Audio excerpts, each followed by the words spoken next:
So I've been talking about the different clauses in a life insurance contract for a while now. And we're getting down to the last few, and they tend to deal with some hyper specific kind of edge cases. And we'll be breaking one of those down for you today. My name is Jake Williams, and I'm a life insurance specialist with Step Up Wealth Management. For more information on life insurance or the role that it can play in a financial plan that is tailored around you and your goals, be sure to subscribe to my channel and hit the notification bell. That way, you're notified immediately anytime I upload a video and you never miss one. So, the clause I'm talking about today is one of the few instances where a life insurance company can actually come in and alter your contract after the fact, after it's been signed, and even after the incontestability period has expired. And that is if there was a misstatement of age or a misstatement of sex on the policy or on the policy application. So, what I mean is if on your policy application you said you were 30 years old, or, in this case, you were born in 1991. You're 30 years old when you apply for the policy. 2 years later, you should be 32 years old. When in all actuality, you were born in 1990 and you were 31 when you applied for the policy, and you're 33 at the time that we're discussing it now.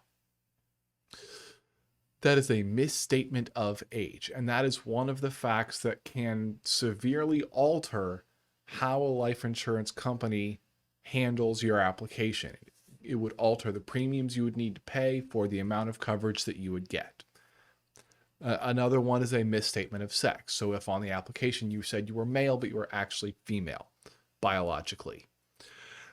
Those two are the two main instances where a life insurance company can come in after the fact and after the incontestability period, which, if you haven't seen the video on that one, go check out the video on the incontestability clause. But after the incontestability period, if the age or sex of the insured is found out to be incorrect, they can be altered. And what they do, they don't wipe away the policy. They just alter the death benefit, the face amount. And what they do is they change the face amount. They change the death benefit. So what the policy would pay out, they change that to match the value that the premiums that you have been paying would have paid for if the application was accurate. So let's go back to our example. You missed your age by a year. So you're actually a year older than what the application says you are. And you've been paying, so let's say $5,000 a year towards this policy.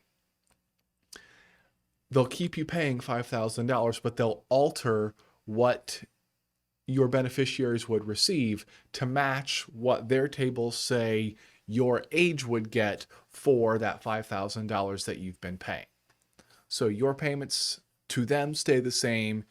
The term of the policy stays the same, but they alter the death benefit to match what the payments would get. And why they do that is the two main indicators that they look for when they're doing their analysis is age and sex. Those are the two most identifying factors to determine your average lifespan and the likelihood that they're going to have to pay a claim within a certain time period. So those are the two that they weight the most heavily. The younger an individual is, the less likely that they would have to pay a claim within a term period. So if you've got a 20-year term policy that you buy when you're 20 years old, there's a very low statistical likelihood that an individual would pass away before their 40th birthday. So they're able to insure that at a fairly cheap rate. Older individuals are more likely to die within the term, so their insurance is more expensive because it's more likely that that policy will be paid out. Also, men on average tend to pass away earlier than women. So men and women of the same age, the man is going to have a slightly higher premium for the same death benefit. So that's why age and sex are the two cases where if something is incorrect on the application, even after the incontestability clause has passed, or the incontestability period has passed, sorry, if the age or sex are found to be wrong, they can alter the policy. And that is written into the contract that you sign. That is part of the contract that you sign, as you agree to that. Now, with all of these clauses, with every one of the videos on different clauses that I've done before, make sure you check your policy. Because the information I'm giving is, it's what I see in most of the policies that I've done. I haven't read every policy that's out there. So it's possible that your policy might have something that's slightly different or slightly altered from what I've been saying. So please check your policy.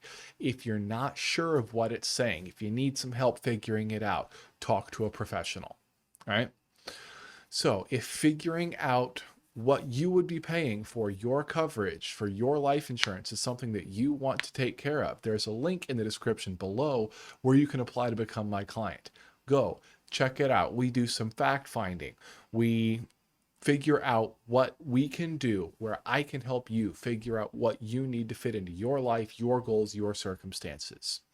If you've got questions on other clauses in a life insurance contract, or what is this saying, or what does it mean when they say this, drop me a comment down below. I might be able to turn it into another video.